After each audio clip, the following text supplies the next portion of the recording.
Este es el libro que se llama Semillas de nuestra tierra, muestra ecopoética mexicana. Un texto llamado De la identidad indígena.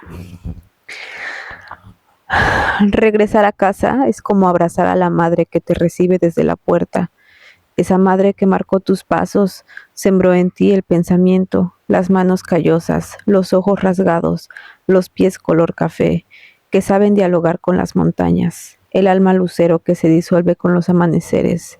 Regresar a casa es volver a andar los caminos donde uno aprendió a mirar al otro, a soñarse al infinito, a escucharse de sí mismo desde la boca de otros.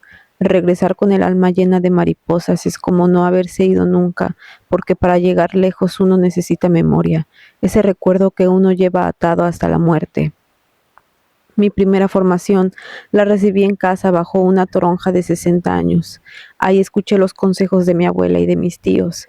Bajo un techo de teja con paredes de carrizo tuve mi primer jalón de orejas para enderezar mi destino. Mi segunda casa tal vez sea la universidad. No estoy seguro, pero ahí decidí tomar un camino distinto al campo. A los 23 tomé una vereda de letras y libros, de ideas cada vez más propias y concretas, cimentadas desde mi comunidad. Dialogar con mis hermanos de lenguas y pueblos distintos, de pensamientos y manos de semilla que luchan por construir a sus pueblos, por construirse a sí mismos como ciudadanos ilustres. Inyecta alegría y vida a mis andares. En el camino de la profesionalización, en el camino de la profesionalización, muchos se darán cuenta de la importancia de sus culturas, la lengua, el pensamiento, las costumbres, la organización de justicia, las fiestas patronales, las comidas, los trajes, el respeto hacia uno, hacia el otro, hacia la naturaleza, los cuentos y los mitos, todo aquello que abona a nuestra identidad como seres únicos en esta tierra. Sin embargo, muchos de estos profesionistas comenzarán a olvidar sus pueblos, a olvidarse de sí mismos, pero su pueblo nunca lo olvidará, porque los pueblos siempre confían en su gente, esperan lo mejor de ellos sin importar que estos los traicionen. Las culturas originarias defienden la parte más humana de la naturaleza. Se seguirán construyendo como colectivo, levantando la bandera del respeto. He ahí la razón de nuestros rituales, todos vinculados a la naturaleza.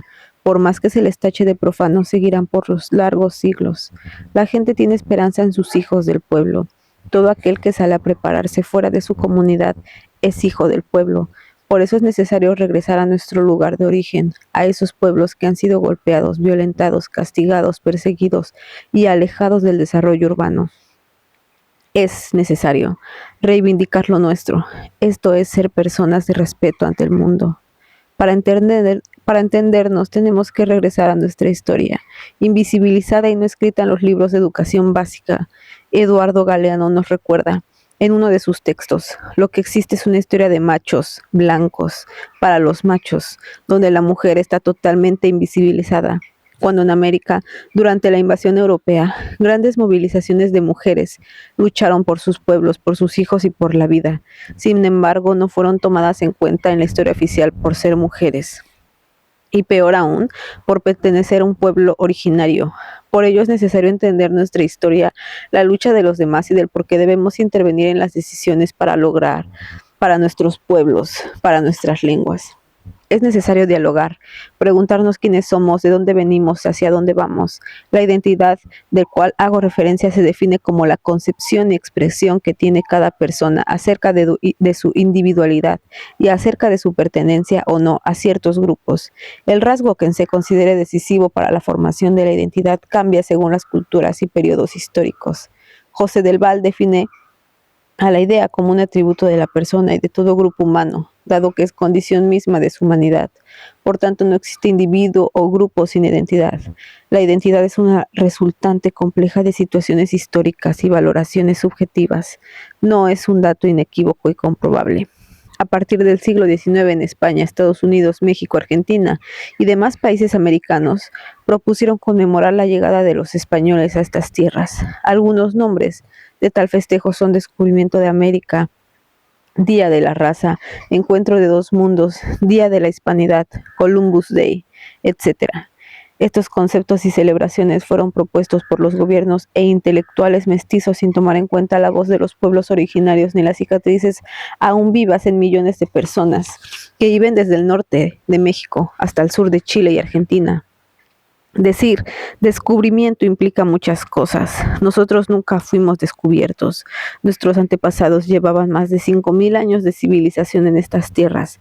Galeano nos los recuerda.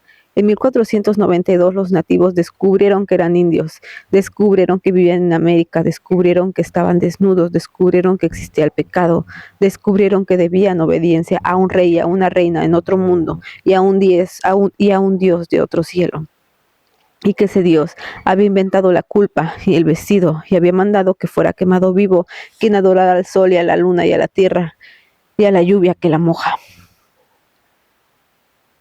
Necesitamos ser descubiertos para después ser saqueados, asesinados, esclavizados, quemados en la hoguera, contagiados de enfermedades.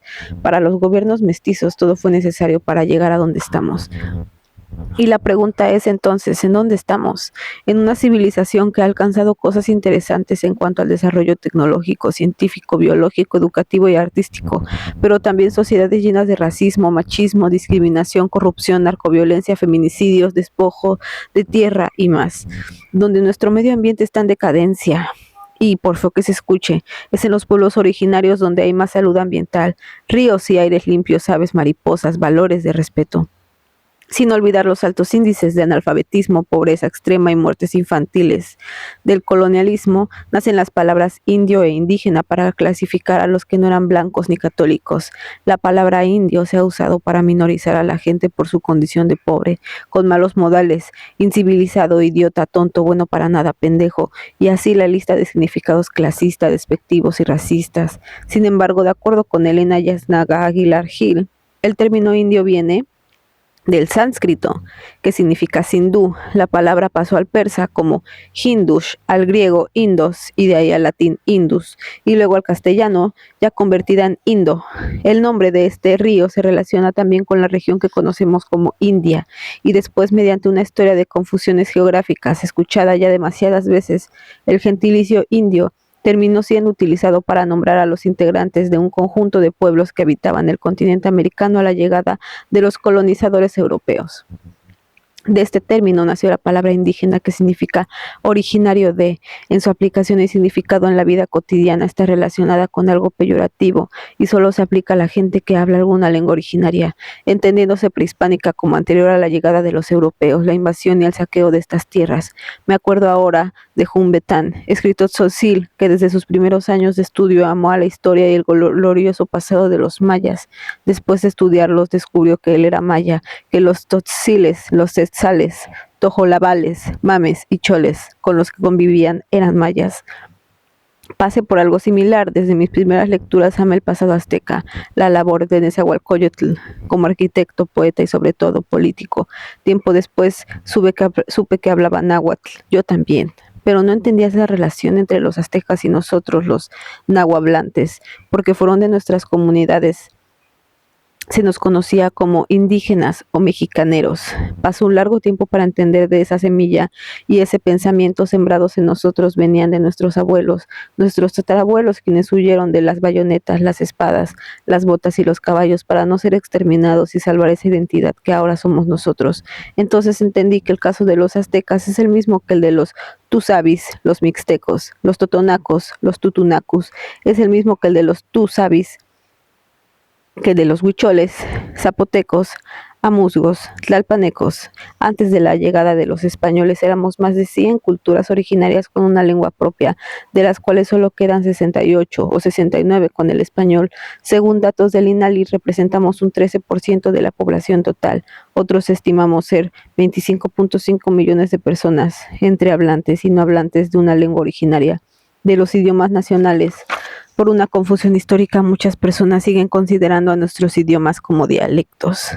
En el estado de Guerrero se hablaron 22 idiomas. Cada uno representaba una cultura propia.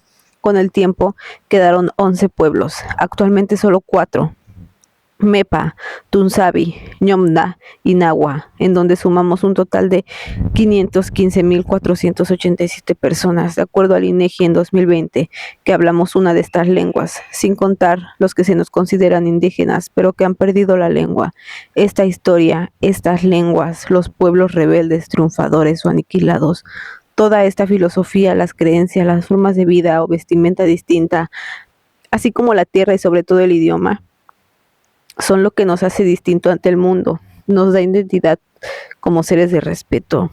La publicación es Suplemento Hojarasca del 7 de diciembre del 2018.